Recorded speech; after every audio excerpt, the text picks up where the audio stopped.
Okay, so Trump and crypto, they're back in the headlines. Back with a vengeance. Yeah, and this time it's not just about, like, tweets or, off-the-cuff remarks. Right. This is about potentially, like, reshaping the entire financial landscape. Yeah.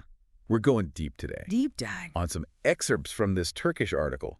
And the title is, let me see if I can get this right, Trump.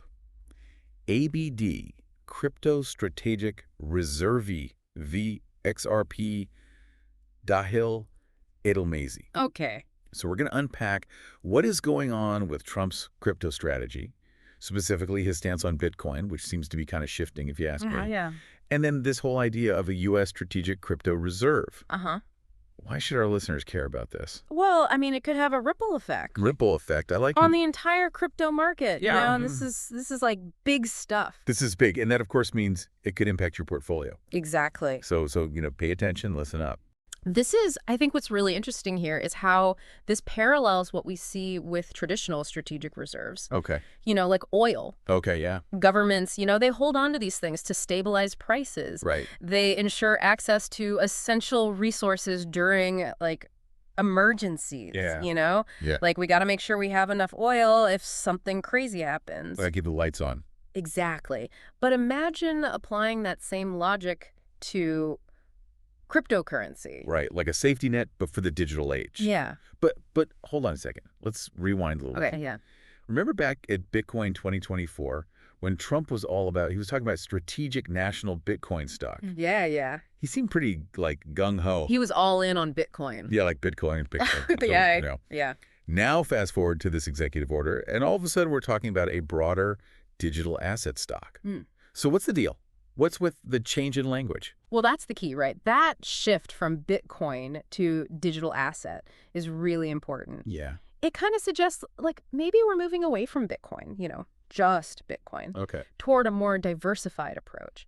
And the article, it suggests that maybe this is about, they want to mitigate risk. Yeah. Capitalize on, the unique features of, like, all these different cryptocurrencies out there. Right. Or maybe, and this is maybe a little conspiratorial, Oh.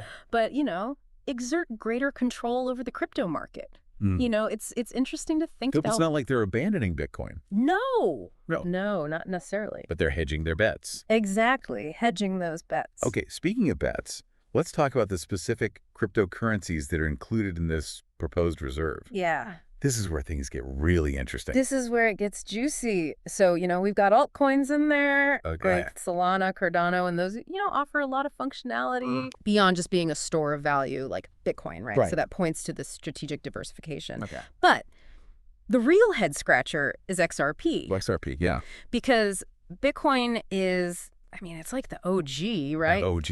And it's not in there. Yeah. When I saw XRP was included and Bitcoin was out, I had to reread that like 2 or 3 times. Yeah, you and me both. Really? Because it seems counterintuitive. It does. If the goal is to create a strategic reserve. Yeah. A truly strategic reserve. Yeah, so it raises eyebrows for sure.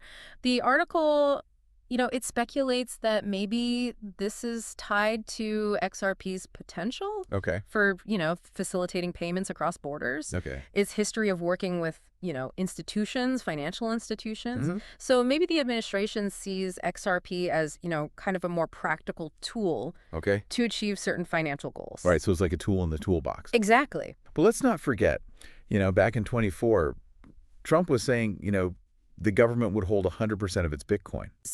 Yeah. That doesn't quite line up, does it? No, it doesn't. With this new executive order. Yeah, and it's, easy to look at this and say, broken promise. Right. But, I think we need to consider the context. Yeah. Remember, the crypto landscape was vastly different. Very different Back then. Wild West. Yeah. So this shift, maybe this is a recognition that the market changes. Okay. You need to be flexible. Okay. Or, who knows, maybe there's geopolitical things going on we don't know about. That we're not privy to. Exactly. Okay, so to recap, we've got Trump, and he seems to be shifting away from that Bitcoin-centric approach to a more diversified, he's calling it digital asset strategy. Yeah. The inclusion of XRP and excluding Bitcoin, it definitely raises some questions. Yeah, it does. What are the goals here? Yeah, exactly. Like, what are they trying to achieve? With the strategic reserve. With this reserve, yeah. And we're left wondering if this is like, strategic evolution. Right. Or a departure from those previous promises. Yeah. And I think as we look ahead, here's a really important question for everybody to think about. Okay, lay it on us. What are the long-term implications of governments holding, potentially a lot of cryptocurrency? How is this going to impact global markets, financial stability, even international relations? Right. These are the questions we all need to be thinking about as this whole crypto landscape keeps changing. Absolutely. Thanks for joining us on this deep dive. Always a pleasure. And we'll catch you all next time.